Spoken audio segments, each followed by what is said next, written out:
Well, what my question is,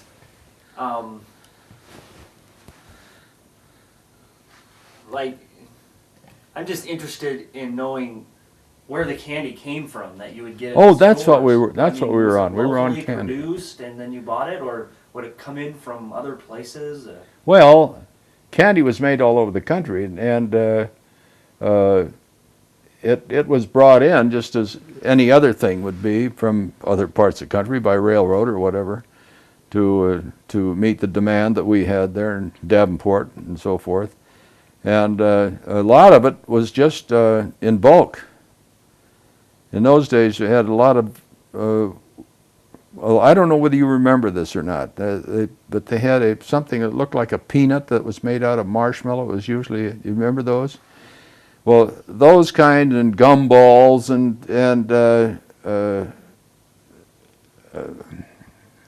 jelly beans and all kinds of other little things like that were usually in the bulk. They'd buy a whole thing, and then when you bought it, if you wanted a nickel's worth, they'd weigh out a nickel's worth. And a nickel's worth bought you a pretty good bundle back in those days.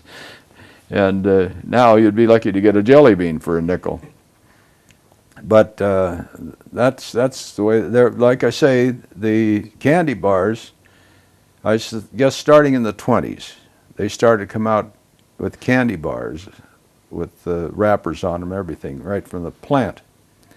And some of the earlier ones was Baby Ruth. And I'm trying to think of some that are still prevalent today.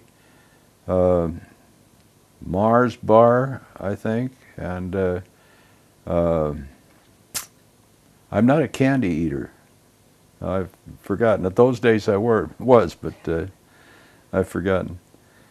So but anyhow, that's the style. We'll talk about. I know. In some parts of the world, still, especially in like third world countries and stuff like that, I'm gonna have to stop this. Someone's at the door. Oh. Someone's coming up to the door. Oh, that's my neighbor, I think.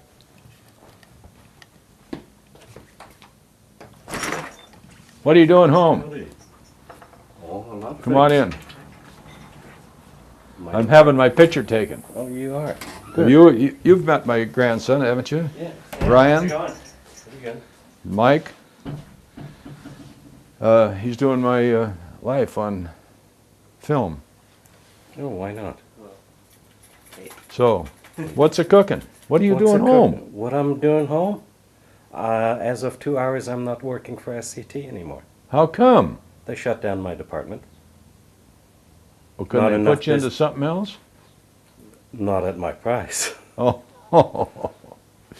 he's in computer repair. Oh, I think he's the one that helps me in all my problems. Yeah. And you'll have plenty of time to do that now, won't you? Mm-hmm. Well, you'll get something else now. Yeah, I don't think so. Yeah, I'm all right for a couple of months or so, so it's yeah. no big deal. Well, it shouldn't. Jesus, shouldn't it It take you shouldn't long? take very long It's to more a matter for you to make a selection of where you want to be than. Exactly. Yeah. No, I was somewhat anticipating this. I was hoping it would be another month or so off because I wanted to refinance the house first. Yeah. I guess that's probably going to go down the toilet for Well, a while. without a job, it'd be a little difficult. But shoot, I don't think you have any worries about it. That's So- a surprise, though. What are you doing? Sitting here and I'm sitting there in the telling corner. me that story? Yeah, and he's shooting pictures. I run out of things to say, and he tips me off and asks me some more questions. Over So it's here. an oral history. Yeah. That's Why not? what I'm calling it. Mm-hmm. It's good. I want to see it when it's done. Well, it'll be a while. He can only shoot on Fridays, and only this isn't his equipment. This is the school's equipment. He's teaching too, and so sometimes even there's Fridays he can't get the equipment. So, and each time we shoot, we get a net of what, about 15 minutes out of it, or something like that. Yeah, I mean, Or from the finished edited. edited down version. Yeah. Yeah. Something So it'll be a little while. Just don't get impatient. No, I'm not holding my like that. breath. Yeah, don't hold your breath. You still teach at MCC? Oh, yeah. But that'll be over with in about, 3.5 weeks. 3.5 weeks. that's cool. Then the semester's over with. Yeah. Won't start again till August. If I could afford it, I'd take 2 months worth of vacation. Yeah.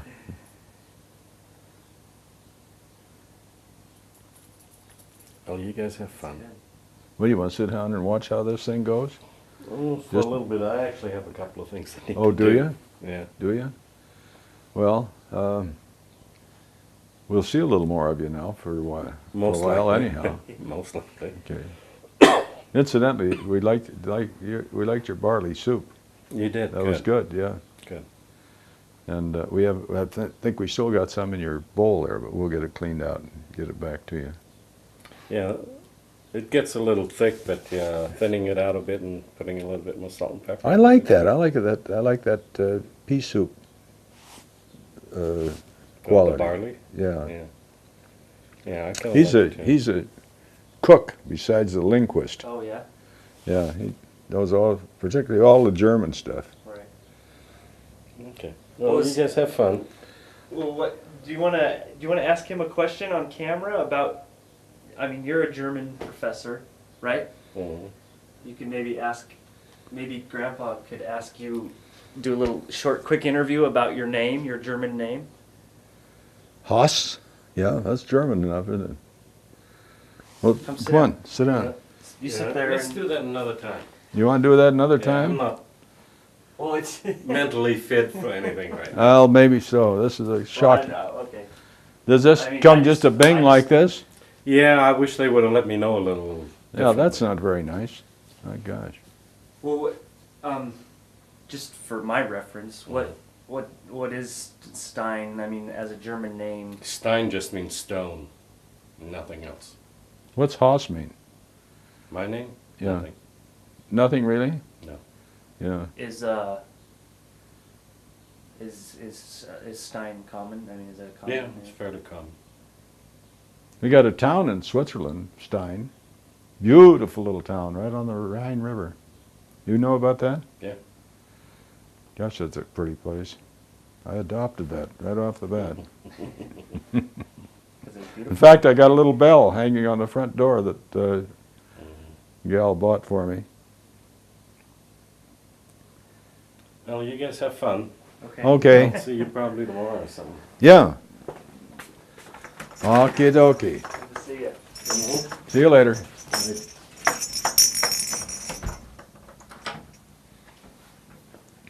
We're having a heck of a time getting this thing done, aren't we? That's all right. That's kind of interesting. I kept it running. Oh, you did? Yeah. Through this whole conversation? Yeah. I tried to get him to talk some more about the Stein name, but Yeah. well, I just thought it might be interesting. Yeah. Plus, you're mic'd anyway, so it works that way. I turned to the camera over there, and I probably didn't. We probably weren't in the conversation. No, I think most we of were the time, over further. Yeah. but we got Yeah. the audio, which is Now, where were we now when we? Well, I was starting to ask you a question about in other countries of the world right now, in third world countries and things like that, people still go to different stores to buy their. To buy- Oh, I see what you mean. They go like. They go to the I know bakery and the they go- butcher and yeah, the candlestick bakery, maker. Yeah. And now it's different, but in other countries it's still that way. Yeah, that's Like it true. was In in Europe, Paris. that's true. Anyways, You go to the baker and you go to the butcher, and you you go to grocery stores for the other type of thing, canned goods and everything like that. But also you go to the produce place, and it amazed me over there because there's very, very few big markets like we have here. If you want to go shopping for the day, boy, you spend a day doing it because you got to go all over the place. And was that how I assume that's probably how it was? Yes, Europe. exactly. Exactly. It's just that we have graduated, if you want to call it that. I don't know whether it's necessarily better. It's certainly a time saver to be able to get everything in one big market like we have today than it was in those days. But In those days, how was it? I mean, it was time consuming for one thing, and but it was a lot more friendly because every butcher and baker and candlestick maker had a need to keep these people coming, you know, so they were nice to them, and very often they'd give you a little something. I remember every time I went into a market with somebody or by myself to buy something, get a little piece of sausage, and or a pickle, or some little gift like that, you know. And as a kid, I was pleased no end, you know, to get all that stuff. But it was really a time-consuming thing. And another thing you want to remember is transportation was more of a problem in those days. Most of the people went by public transportation, streetcars, trams, or whatever you might want to call them, downtown or wherever they wanted to go. And so they had to carry the packages around all over the place. As they bought them, they'd get more to carry and so forth. And I don't know, they had to buy bags. They had big bags with two little handles on. They're about this deep, about this big. They could get one of those, probably a nickel or less. But anyhow, they could put a lot of things in that, and a lot of people carried those things around with them. But it was a problem. I mean, if you got meat and everything else in the bag and it's weighing about 7 or 8 pounds, you got to haul that around because you got to go down the bakeries at 2 blocks down the street. You walk, get something there, and so on. It can be a real hassle. Yeah. That is compared to what we have today. There was no hassle then because that was the only way. That was life. Right. And But most people lived within a couple blocks of a bakery, of a butcher, of. Well, yes and no. My grandmother's house was Grandma Franzen. It's got to differentiate between Grandma Franz and Grandma Stein. But in this particular instance, they were both the same because they had a meat market 3 blocks away. They had a grocery store 1 block away, and they had a bakery. The bakery was about 6 blocks away. So usually we kids went to the grocery store and the butcher. The parents, that's one thing. We earned our keep in those days. We had to do some of the dirty work, like taking these trips all the way to 3-4 blocks or 8 blocks, whatever, to get something. But like I say, we didn't resent it too much because when we got there, we got a little something, and usually our friend would go with us or something like that. So we didn't mind it too much. And then would you give yourself a little something more too sometimes, or not? You mean out of the package? Yeah, or out of the change, or. Oh no, I'd never do that. It's something, you know. Morals were so different in those days. I mean, we didn't even think of doing such a thing.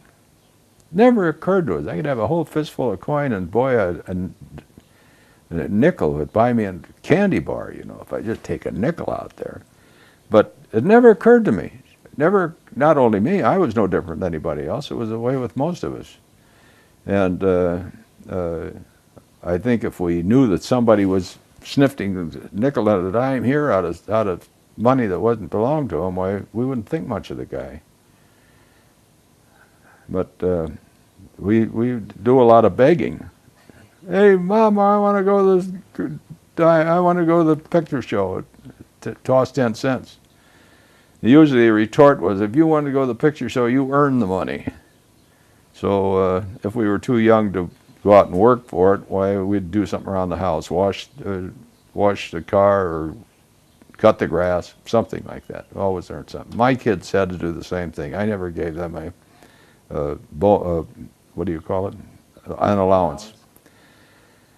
They had to earn it. Of course, the work was menial. I just wanted them to work and to get the value of money, you know. That it didn't come easy. So, anyhow, that particular attitude started long ago. Did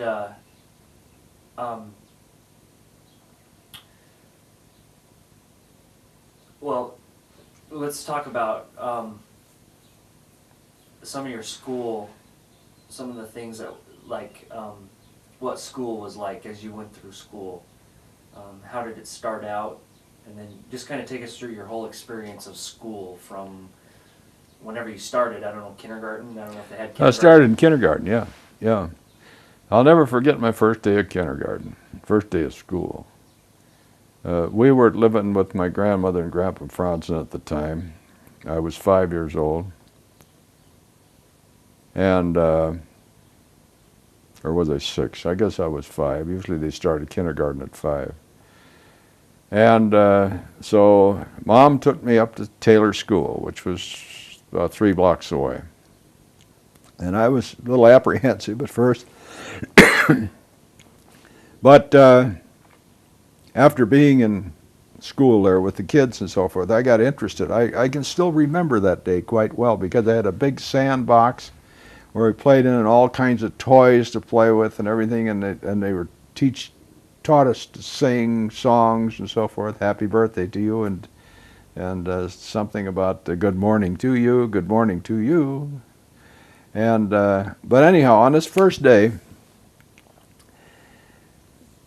I was in there, I don't know how long, probably an hour, hour and a half, and I had to go to the bathroom. Big bathroom, not little bathroom.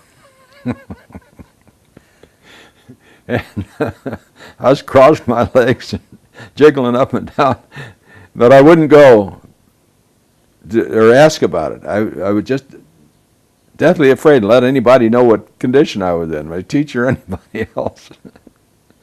And so finally, I went out the door and I started home. And I got halfway home and all hell broke loose. So when I walked in the house, I'm leaving a trail. And boy, Mom, she couldn't figure that out. Why in the world didn't you tell me you had to go to the bathroom? You know, why did you do a thing like this? And so I couldn't explain it. It just, you know, I was frightened. You don't tell everybody about your bathroom needs, you know, especially as a kid, and especially back in those days. You weren't so vociferous of things of that nature. But anyhow, I got all cleaned up, and I was just in fine shape after a while, you know. But speaking of my school experiences, that's one way to begin. And so anyhow, I stayed at Taylor School through the 2nd grade. We lived with my grandmother and granddad at length of time. Oh, wait a minute, until I was 8 years old. So that was about 3 years. Then Mom married Charles Abbey, Charlotte's dad. And I was 8, and they bought a place down on 4th Street, West 4th Street, 2126 West 4th Street, if you really want to know the address. And I started at Buchanan School, which was 2.5 blocks away. And although I was in the 3rd grade, they put me back in the 2nd to find out how I fit in, you know, whether I had the smarts to stay where I was. So, but in a week they put me in where I belonged in 3rd grade. And I went all through 6th grade there. And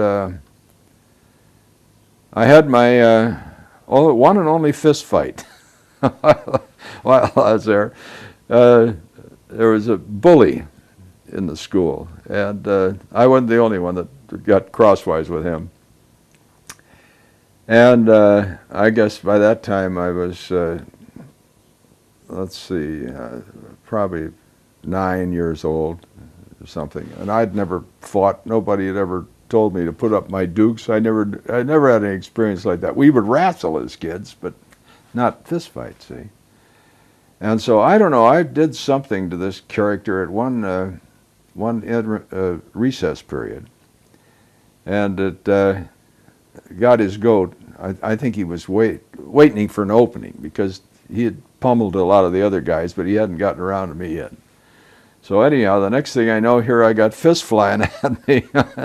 I'm covering myself up, trying to. I'm not making any effort to fight back. I'm just trying to cover myself up. I don't know anything about this fighting game, but anyway.